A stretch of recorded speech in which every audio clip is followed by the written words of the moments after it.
सदगुरु कबीर के बारे में बहुत सी बातें जगह जगह प्रचलित है।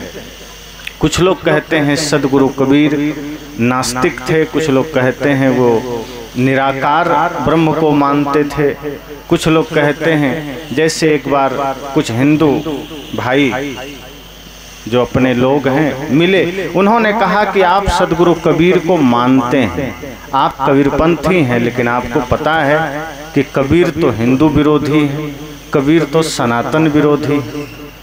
तो मैंने उनको उत्तर दिया। इसी तरह कुछ मुसलमान भाई मिले, उन्होंने कहा कि कबीर तो काफिर था, वो हमारे धर्म को, हमारे संप्रदाय को बहुत जलील किया है। कबीर मुसलमान घर में पाले जरूर गए, लेकिन कबीर मुसलमान को बहुत लताड़े, इसलिए कबीर को हम लोग नहीं मानते हैं। तो मुस्लिम भाई कबीर साहब के बारे में ऐसा सोचते हैं कि वे काफिर थे, हिंदू ऐसा सोचते हैं वे नास्तिक थे। और ऐसा इसलिए सोचते हैं कि दोनों के भीतर जो गलतियां हैं, सदगुरु कबीर ने उन गलतियों को कहा। अब एक आदमी ने कहा कि दूसरे की बुराई क्यों करते हो, अपने धर्म की बात करो, दूसरे धर्म में अगर कोई बुराई है तो उसको क्यों कहते हो। तो मैं इस पर विचार किया कि जैसे कोई आदमी शराब पी रहा है और अगर हमने कह दिया शराब मत पियो, तो क्या ये उसकी बुराई है या उसको अच्छे के लिए कहा गया। अगर कोई आदमी चोरी करता पकड़ा गया और किसी ने कह दिया चोरी मत करो, तो क्या ये चोर की बुराई है। अगर कोई चोरी कर रहा है और उसे हमने रोका, तो ये चोर की बुराई नहीं है, चोर के जीवन के प्रति हमारी संवेदना है कि कहीं वो इतना पाप में ना चला जाए कि जीवन ही नरक बन जाए। अगर कोई नशा करते पकड़ा गया, कोई व्यभिचार करते पकड़ा गया, कोई आडंबर पाखंड करते पकड़ा गया और उस पर अगर किसी संत ने कोई बात कही, तो ये बुराई करना तो नहीं हुआ। इसी तरह से अगर इस्लाम में कोई समस्या है या हिंदू समाज में कोई समस्या है, बौद्ध धर्म में कोई समस्या है, और सदगुरु कबीर ने निष्पक्षता पूर्वक अगर उनकी त्रुटियों को कहा है, तो ये बुराई नहीं है, बल्कि उनके जीवन को और अच्छा बनाने का प्रयास है। और सदगुरु कबीर कहते हैं, मैंने अपने जीवन को तप से, त्याग से, ध्यान से निर्मल बनाया। मैंने प्रेम को पाया, मैंने सत्य को पाया, मैंने निर्मलता को पाया। अब मैं चाहता हूँ अन्य लोगों में वही प्रेम रहे, वही निर्मलता रहे। मैं चाहता हूँ वही शांति अन्य के जीवन में रहे। लेकिन शांति के मार्ग में बाधक जो तत्व हैं, सदगुरु कबीर ने कहा, अब जैसे कभी हिंदू की बात आई, कहीं मुसलमान की बात आई, कहीं अन्य धर्मों या संप्रदायों की बात आई, तो सदगुरु कबीर ने सबको कहा। ऐसा नहीं है कि हिंदू को कहा। एक बार मेरा विचार हो रहा था, तो मैंने इस्लाम पर कुछ कहा कि दर की बात कहो दरवेशा, बादशाह है कौने भेषा। तो उस प्रवचन को सुनने के बाद कुछ लोगों ने, मौलवियों ने मुझे कॉल किया कि आपको हिंदू धर्म में बुराई नहीं दिखती है क्या? कबीर ने हिंदू के लिए नहीं कहा है, ब्राह्मण के लिए नहीं कहा है, आप सिर्फ मुसलमान के पीछे पड़ गए, आप सिर्फ इस्लाम के पीछे पड़ गए। मैंने कहा कि एक पद में सदगुरु कबीर ने अगर इस्लाम की चर्चा की है, तो मैंने एक पद पर इस्लाम के बारे में बोला। कहीं सदगुरु कबीर ने हिंदू समाज की त्रुटियों के बारे में कहा है, तो वहां मैंने उस पर भी कहा है। अब एक समय में या तो हंसा जा सकता है या रोया जा सकता है। तो एक समय में मैंने एक विषय पर बोला है, अन्य मेरे विचार सुनो तो उस पर अन्य त्रुटियों पर भी बात रखी गई है। अब ऐसा तो है नहीं कि अगर मान लो हम अभी इस्लाम पर कोई चर्चा कर रहे हैं, जैसे भी रोजा का समय चल रहा था, चल ही रहा होगा, उतना पता नहीं, तो वो लोग सुबह से शाम तक रोजा रखते हैं। अब सदगुरु कबीर के बारे में क्या कहना, उस वक्त इस धरा पर आए जब पूरे धरती पर इस्लाम था। आधी धरती पर तो रहा ही होगा, भारत में तो पूरे भारत में था, पूरे भारत पर इस्लाम का शासन था, मुसलमान का शासन था। अब उस बीच में सदगुरु कबीर रहे हैं। तो एक मौलवी था आसाम का, उसने कहा कि कबीर को इस्लाम का कुछ भी ज्ञान नहीं है। इसलिए वो झूठ बोलता है। मैंने कहा 500 वर्ष पहले जब पूरे भारत और आधी दुनिया पर इस्लाम का शासन था, तब सदगुरु कबीर इस धरा पर आए और पालन पोषण इस्लाम के घर में उनका हुआ, तो तुम और तुम्हारे हजारों मौलवियों से कहीं ऊपर ज्ञान उनका रहा होगा मुसलमान के बारे में, और जो उन्होंने कहा वो सही कहा होगा, वो झूठ नहीं बोले होंगे। तो मैंने कहा कि अब जैसे रोजा चल रहा है, सदगुरु कबीर के समय में भी ये चलता होगा। देखे होंगे कि मुसलमान दिन भर रोजा के समय पानी तक नहीं पीते, एक घुट पानी भी गलती से पी लिया तो कहता है रोजा खंडित हो गया, वो मुसलमान नहीं हो सकता। और अभी अभी एक क्रिकेटर के बारे में तो एक घटना हुई ना, कोई मोहम्मद शमी नाम के क्रिकेटर हैं भारतीय क्रिकेट टीम में, उन्होंने मैच खेलते दौरान पानी पी लिया या कोई एनर्जी ड्रिंक पी लिया, तो लोग नाराज हो गए मौलवी कि ये सच्चा मुसलमान नहीं हो सकता। खौफ में आ गए, सब ने फतवा जारी करने का भी संकल्प ले लिया। वो तो भला कहो कि बाकी देशवासियों ने सपोर्ट कर दिया। तो इतनी जड़ता है उनमें कि अगर रोजा का समय चल रहा है तो एक बूंद पानी भी गले के अंदर नहीं जा सकता। तो ये समाज में जो घटित हो रहा था, सदगुरु कबीर ने तो बढ़िया से देखा होगा, उन्होंने अनुभव किया होगा। और जब कुछ लोग उनके पास गए कि हम तो रोजा रहते हैं, हमको अल्लाह मिल जाएगा, जैसे लोग कहते हैं ना, कोई कहता है एकादशी करो भगवान मिल जाएंगे, स्वर्ग मिल जाएगा, तो मुसलमान भी पहुंच गए। उसने कहा कि कबीर साहब हम तो रोजा रहते हैं, तो क्या हमको खुदा मिल जाएंगे? तो कबीर साहब तो ऐसे नहीं थे कि बस सुना और खुश हो जाएंगे, वाह तुम रोजा रहते हो, तुमको तो अल्लाह आज ही मिल जाएंगे। लेकिन नहीं, साहब ने कहा कि मिल तो जाते, लेकिन तुम करते काम उल्टा हो। कहा कैसे? साहब ने कहा दिन को रहत है रोजा और रात हनत है गाय, यह खून वह बंदगी क्यों कर खुशी खुदा। कहा तुम दिन में तो रोजा रहते हो, एकदम भूखे रहते हो, लगता है जैसे तुमसे बड़ा साधक कोई दूसरा है ही नहीं, पानी का एक घूंट तक नहीं लेते हो, और सांझ ढलते ही रात में गाय काट के खा जाते हो। तो तुमसे बड़ा दुष्ट और पापी कौन है? और खुदा मिलेगा तुमको।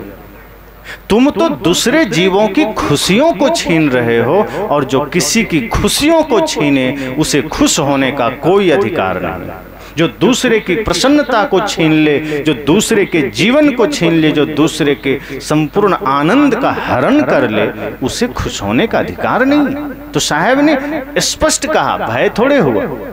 वो ये भी नहीं देखे कि इस्लाम का शासन है, अगर मैं कहूँगा तो कोई सिपाही उठा कर ले जाएगा, या कोई बादशाह फरमान सुना देगा कि इनका सर तन से जुदा कर दो। उन्होंने कहा नहीं, मैं सच्चे पथ का राही हूँ, मैं सत्य ही कहूँगा, कह सकता दिन को रात नहीं, ईमान बेच दो टुकड़ों में ये मेरे बस की बात नहीं। मैं सत्य कहता हूँ, मैं उचित कहता हूँ, और जो सत्य है वो मैं कहूँगा। और ऐसा नहीं है कि वो वहीं रुक गए। जितनी समस्याएं उस वक्त धर्म के नाम पर, संप्रदाय के नाम पर चलते थे, उन सब पर उन्होंने कहा, इस्लाम के बारे में कहा, हिंदू धर्म में जितने भी समस्याएं थी उन पर उन्होंने कहा। और इसलिए कहा क्योंकि वो दोनों का भला चाहते थे। सदगुरु कबीर को किसी से नफरत नहीं थी। अब इसका अर्थ ये नहीं कि वो मुसलमान से या हिंदू से नफरत करते थे या ब्राह्मण क्षत्रिय से नफरत करते थे। सदगुरु कबीर कहते थे सभी इंसान हैं, और जिन गलतियों के वजह से ये इंसान मार्ग से भटक गया है, मैं चाहता हूँ कि वो गलतियाँ सुधार करे।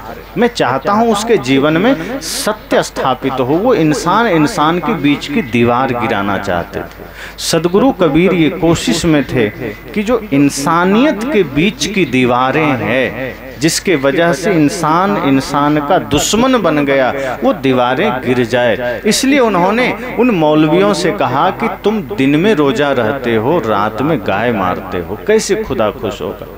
इतना कहे कि थोड़ा हिंदू लोग खुश हो गए कि आज तो कबीर साहब ने मुसलमानों की खबर ले ली, बहुत बढ़िया। तब साहब ने कहा तुम भी कम नहीं, तुम भी वही काम करते हो। जैसे ही दशहरा आ जाए, देवी के नाम पर तुम भी छपाछप बकरे काटते हो, तो तुम में इसमें क्या फर्क है? साहब ने कहा हिंदू की दया मेहर तुर्कन की, दोनों घट से त्यागी, ई हलाल वे झटका मारे, आग दोनों घर लागी।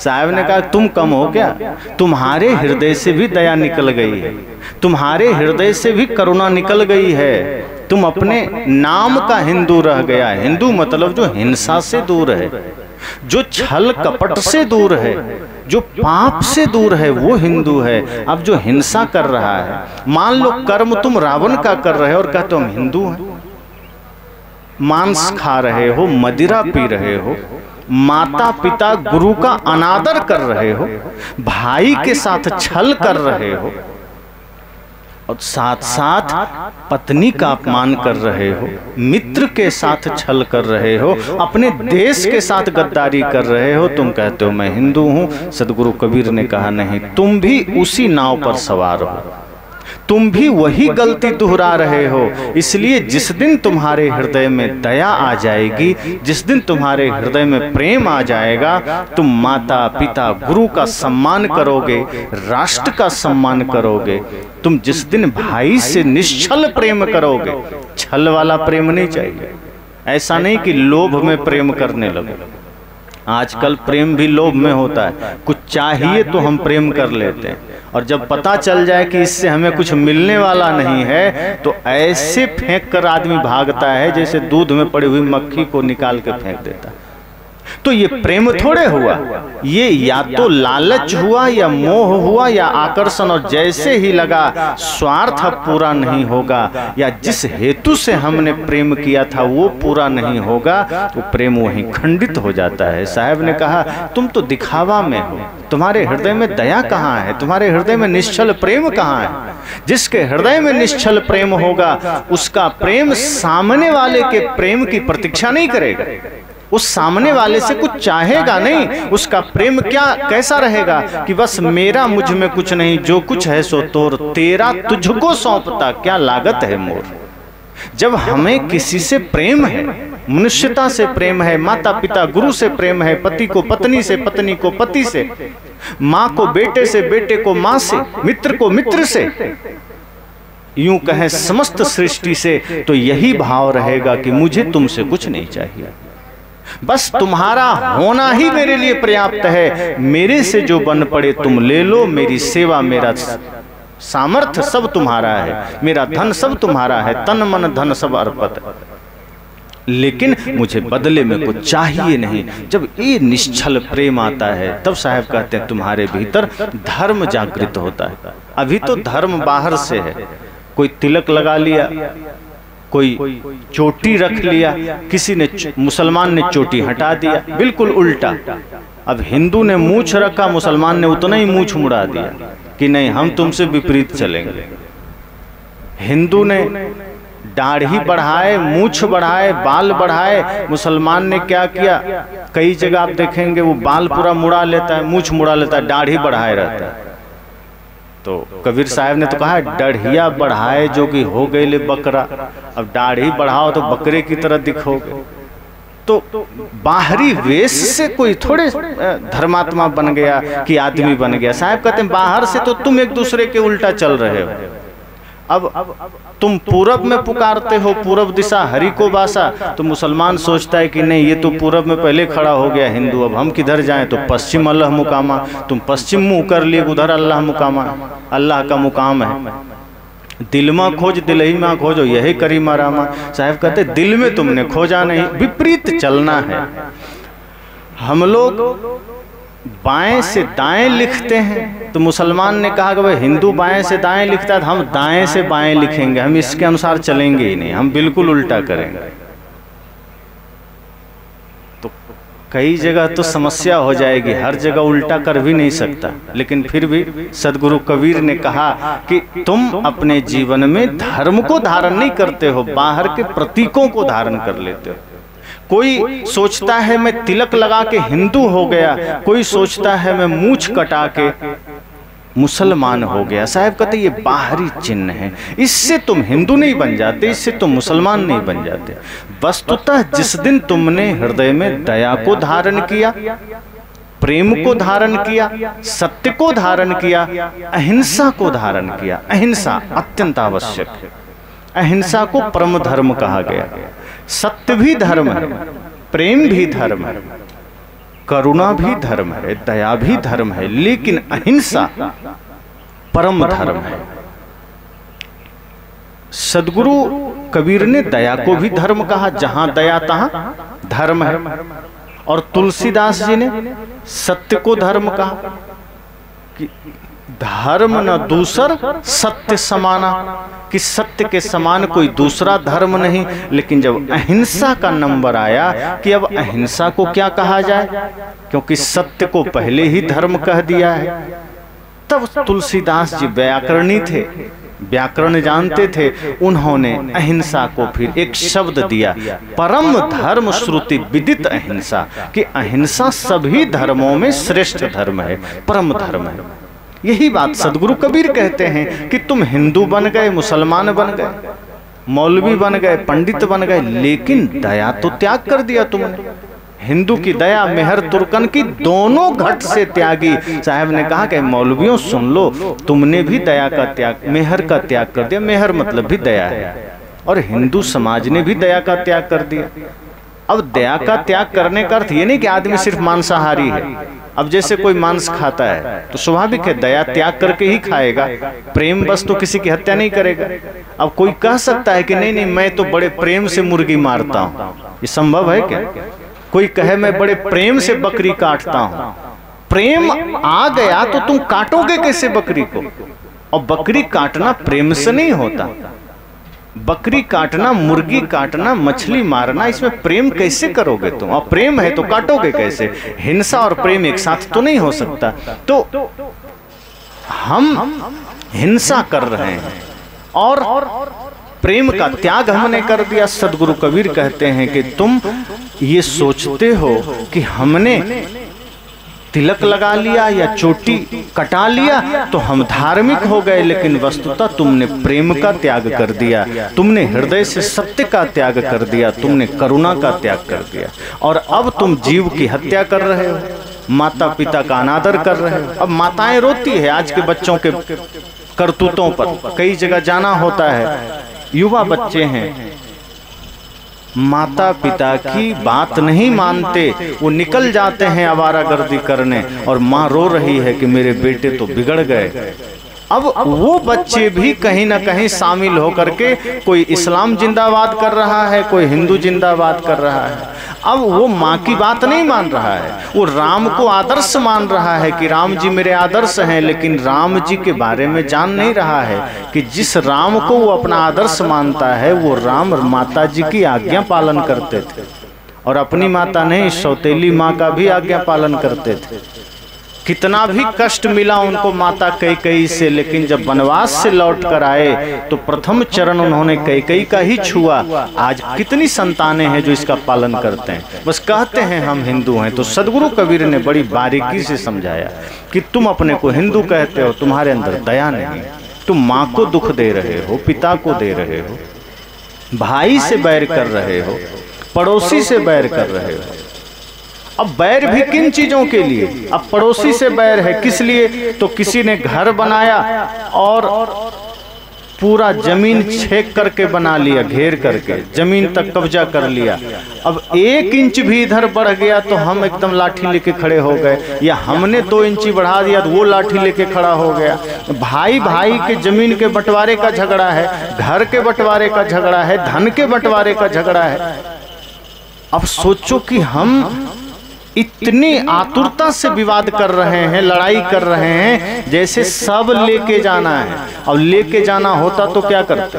तब तो जन्म से ही मारपीट करके सब खून खराबा करते रहते। सदगुरु कहते हैं कि तुम धार्मिक बन रहे हो, तुम भाई से प्रेम नहीं रखते, क्षणिक नश्वर चीजों के लिए, विनसने वाली चीजों के लिए तुम एक दूसरे का खून बहा रहे हो, माँ बाप को दुख दे रहे हो, पत्नी को दुख दे रहे हो, ना जाने कितने लोगों को धोखा दे रहे हो, और तुम धार्मिक बनते हो।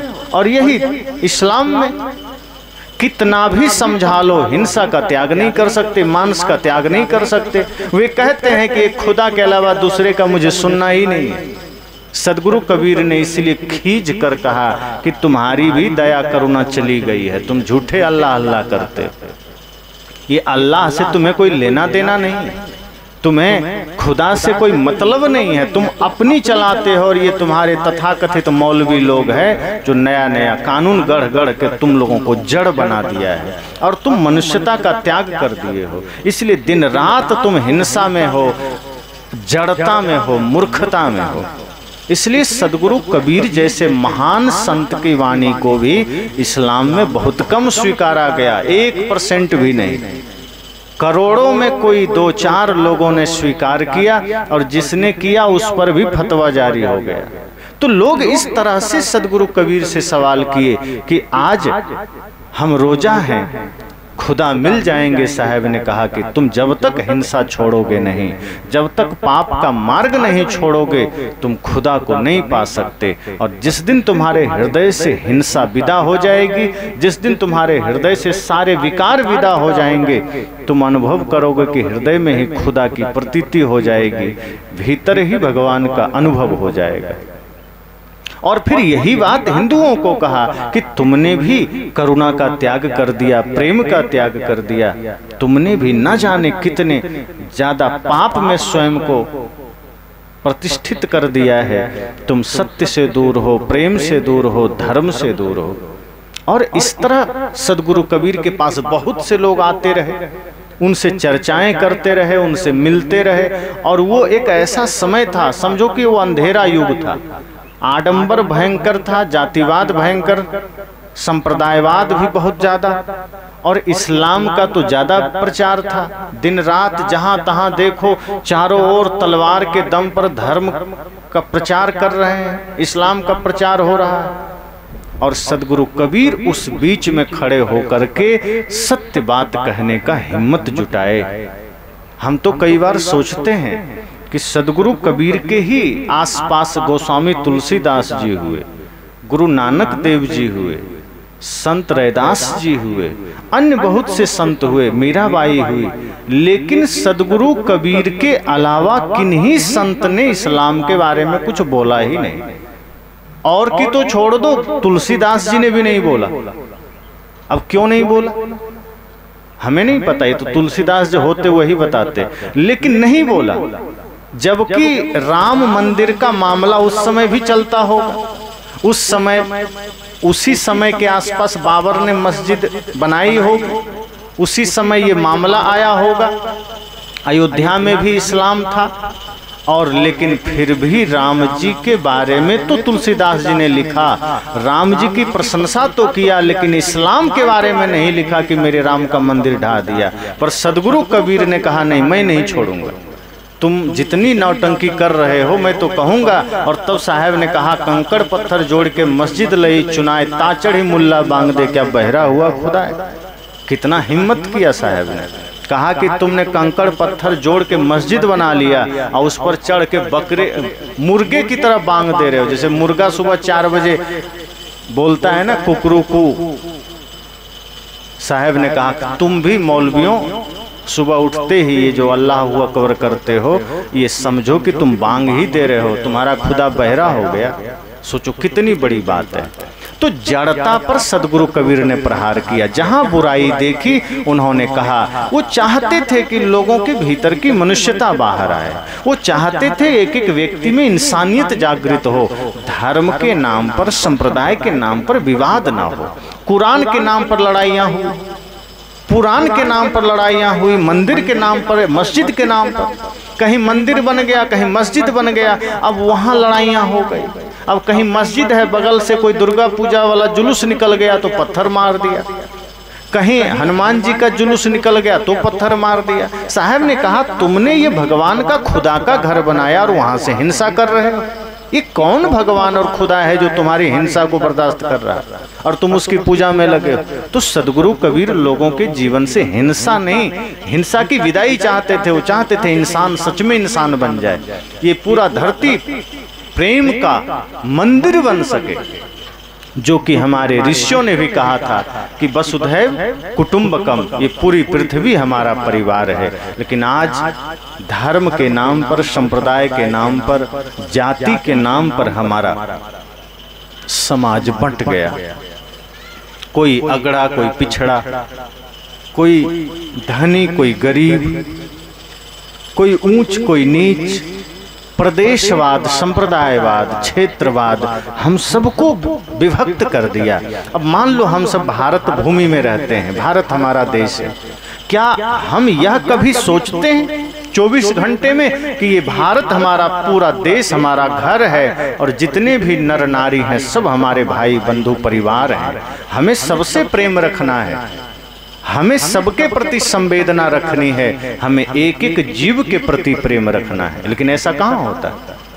आज माता पिता भी अपने बच्चों को शिक्षा विभक्त वाला ही देते हैं, लड़ने वाला ही देते हैं, खंड खंड करने वाला देते हैं। अपने जीवन को आप देखिए कि सदगुरु कबीर ने अपने जीवन की यात्रा आरंभ की, एक एक बुराइयों को उन्होंने देखा और कहा, एक एक व्यक्ति के जीवन से बुराइयों को मिटाने का प्रयास किया। संत तो समझो जो सड़क में, नगर पालिका में सफाई कर्मी होते हैं ना, अभी ट्रेनों में देखो खूब सफाई चलती है, तो संत भी सफाई कर्मी हैं, वो आध्यात्मिक सफाई कर्मी हैं। बाहर भी सफाई कर्मी हैं जो जगह जगह गंदगी साफ करते हैं, गली के, मोहल्ले के, घर के, दरवाजे के, नाली के। ये संत जन भी सफाई कर्मी हैं और वो हमारे जीवन की गंदगी को साफ करते हैं, मन की गंदगी को, समाज की गंदगी को। और जिस दिन हम संत से जुड़ जाते हैं, हमारे जीवन में पवित्रता आती है, निर्मलता आती है, तभी हम सच्चा मनुष्य बन पाते हैं। अभी हम सब मनुष्य कहाँ हैं? अपने बच्चों को भी, आप सुन रहे थे हमारे साथी से कि हम बच्चों को भी संस्कार क्या देते हैं, हीरो हीरोइन वाला संस्कार दे रहे हैं, लड़ाई झगड़ा वाला दे रहे हैं, गाने सुना रहे हैं। आप अपने बच्चों को कभी ये देशभक्ति का संस्कार देते हैं? आपके बच्चे माता पिता गुरु की सेवा कैसे कर सके, देश की सेवा कैसे कर सके, ये संस्कार नहीं देते। अब अभी तो नहीं दिए, फिर आप बूढ़ा हो गए, अब वो बच्चे आपकी सेवा नहीं करते, आपको वृद्धाश्रम में डालाते। तो ये समस्या हमारे जीवन में आई। लेकिन सदगुरु कबीर का ज्ञान किसी का बुरा नहीं चाहता। महत्वपूर्ण बात यह है कि जो लोग कहते हैं ना कि बुराई मत देखो, अब जैसे कहीं कोई पाखंड हो रहा है, कहीं कोई छल हो रहा है, कोई आडंबर हो रहा है, अब उस आडंबर की अगर बात की जाए तो वो बुराई देखना नहीं है। बुराई देखना क्या होता है? किसी का जीवन बढ़िया है, प्रेम पूर्ण है, और उसके बढ़िया जीवन को देखकर हमें ईर्ष्या हो जाए कि वो इतना सुखी कैसे है, ये बुराई है।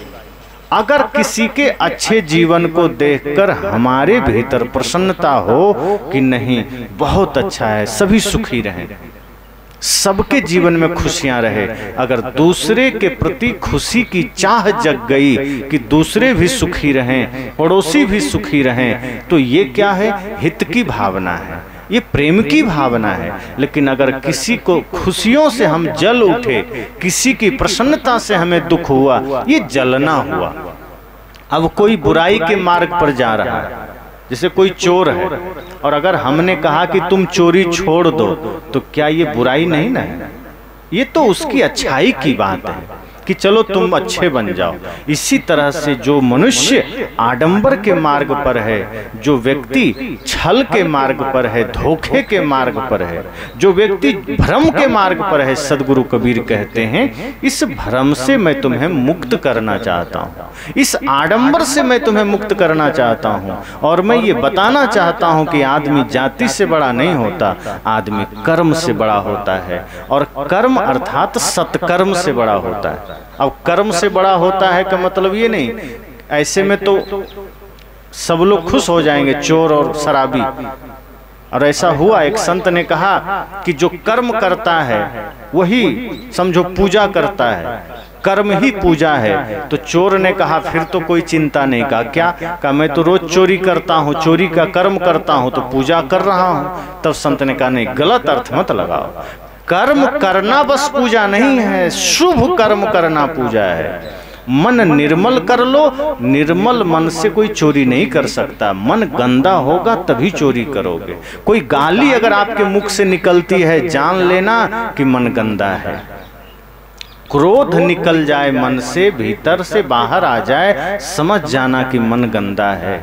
किसी के प्रति ईर्ष्या का भाव जग जाए, समझ जाना मन गंदा है। जब मन निर्मल होगा, पवित्र होगा, तो मुख से कभी गाली नहीं निकलेगी, झूठ नहीं निकलेगा। अपने बच्चों को भी अगर आप कभी बुरा शब्द बोल देते हैं, आजकल होता है, माताएं चिढ़ करके अपने बच्चों को भी गाली दे देती, पिता अपने बच्चों को गाली दे देते।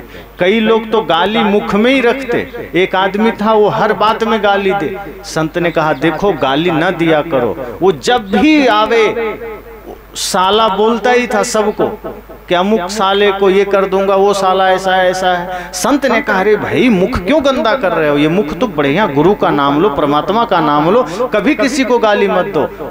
लेकिन इतनी आदत खराब थी, उसने कहा ठीक है गुरुजी मैं किसी साले को गाली नहीं दूंगा।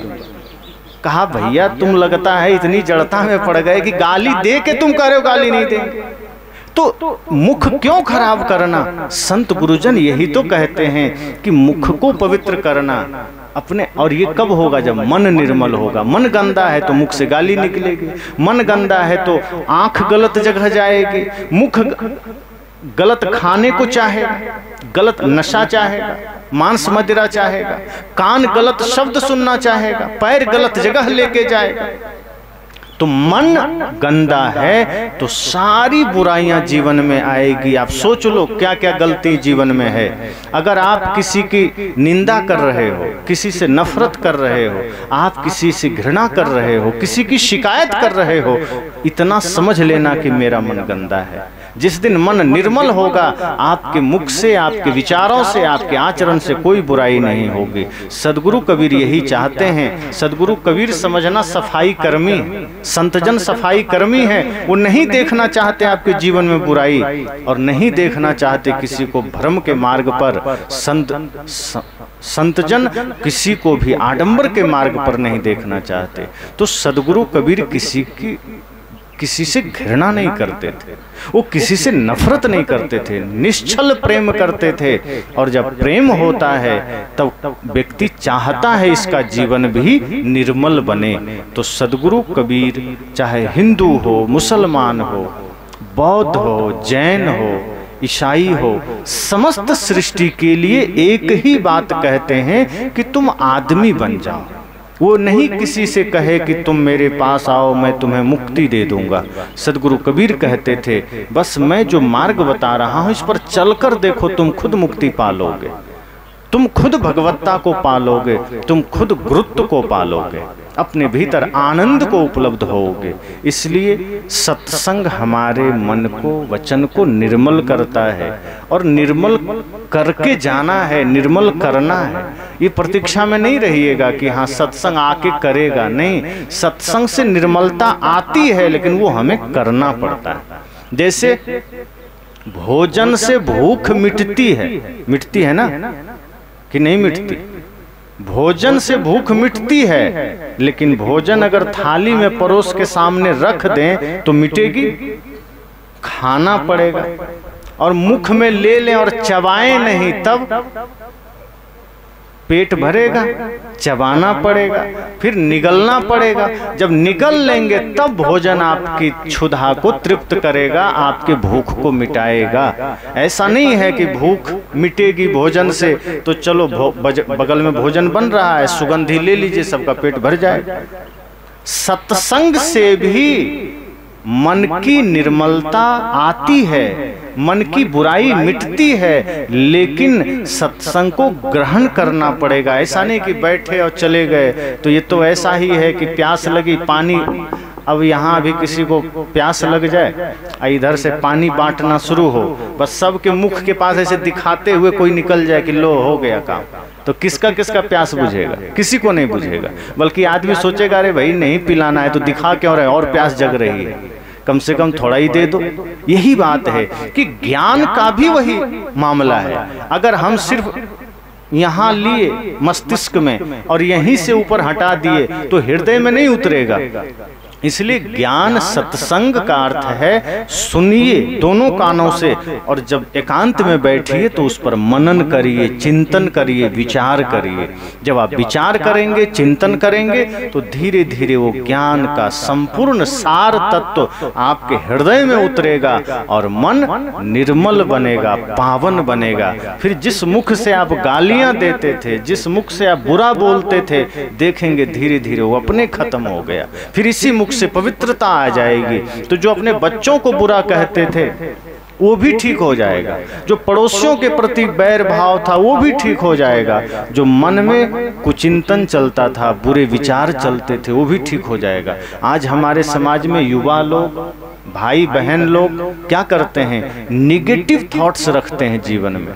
कुछ अच्छा करना हो तो निगेटिव पहले ले आते हैं, नकारात्मकता पहले ले आते हैं, वहीं हमारी हार हो जाती है। इन सारे बिंदुओं पर कल हम चर्चा करेंगे। आज सदगुरु कबीर के बारे में, क्योंकि सवाल सदगुरु कबीर के बारे में था कि कबीर काफिर हैं, कबीर नास्तिक हैं, या फिर कबीर तो बुराई करते हैं, आप लोग बुराई करते हैं। कबीर तो हिंदू की बात किए, मुसलमान की बात किए, अपनी बात नहीं करते। साहब ने कहा मैं अपनी ही बात कर रहा हूं कि जिस शांति को मैंने पाया, जिस प्रेम को मैंने पाया, तुम भी पाओ।